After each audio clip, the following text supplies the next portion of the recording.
Through the Looking Glass and What Alice Found There.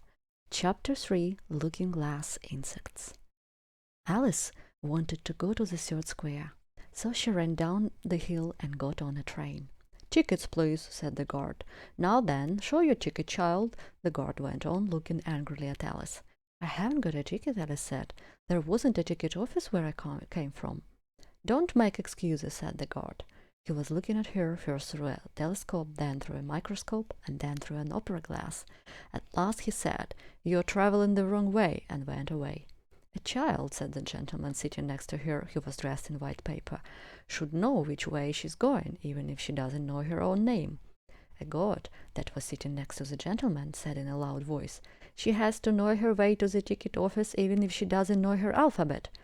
And after that other voices went on, "She must go by post, she must be sent as a message by the telegraph," and so on.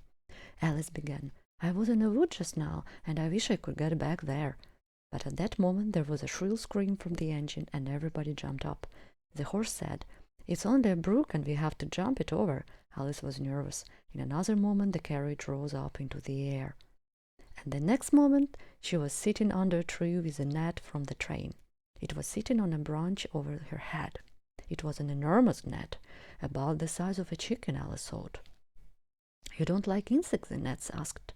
"I like them when they can talk," Alice said. "They don't talk where I come from." "What kind of insects do you like from where you come from?" the net asked. "I don't like them at all," Alice explained, "because I'm afraid of them, at least the large kinds, but I can tell you the names of some of them." "Do they answer to the name?" the net asked. "I don't know."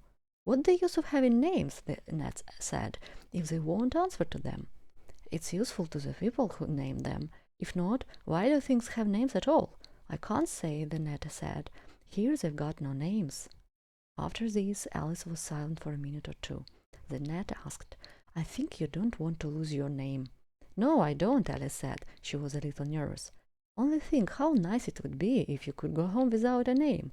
For example, if the governess wanted to call you to your lessons, she would say, 'Come here,' and there she would have to stop, because she didn't know your name, and of course you wouldn't have to go, you know." "That would never happen, I'm sure," said Alice. "If she couldn't remember my name, she would call me Miss."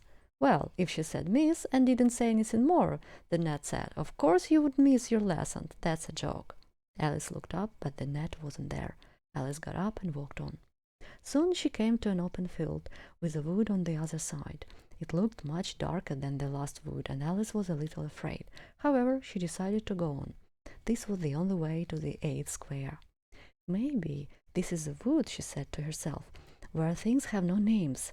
I wonder what will become of my name when I go in." She reached the wood. It was very cool there. Once in the wood, she suddenly realized that she forgot her name. Just then a fawn came out. It looked at Alice with its large, gentle eyes. It wasn't frightened. What's your name?" the fawn said at last. "I wish I knew," thought poor Alice. She answered rather sadly, "I don't know." "Think again," it said. "That won't do." Alice thought, but nothing came of it. "Please, would you tell me what is your name?" she said. "I think it can help me." "I'll tell you, but not here," the fawn said. "I can't remember." So they walked on together through the wood. They came out into another field, and there the fawn said, "I'm a fawn, and you're a human child," and in another moment it ran away. Alice stood looking after it. "I know my name now," she said. "Alice, Alice, I won't forget it again. And now which way should I go?" It was not very difficult, because there was only one road through the wood. She went on and on, but then she saw 2 finger posts which were pointing the same way. One was marked to Tweedledum's house, and the other to the house of Tweedledee. "I think," said Alice at last, "that they live in the same house." So she went on till she saw 2 fat little men. It was so sudden, but in another moment she understood that they were Tweedledum and Tweedledee. This is the end of chapter 4. Thank you for listening. Subscribe to Kudra School.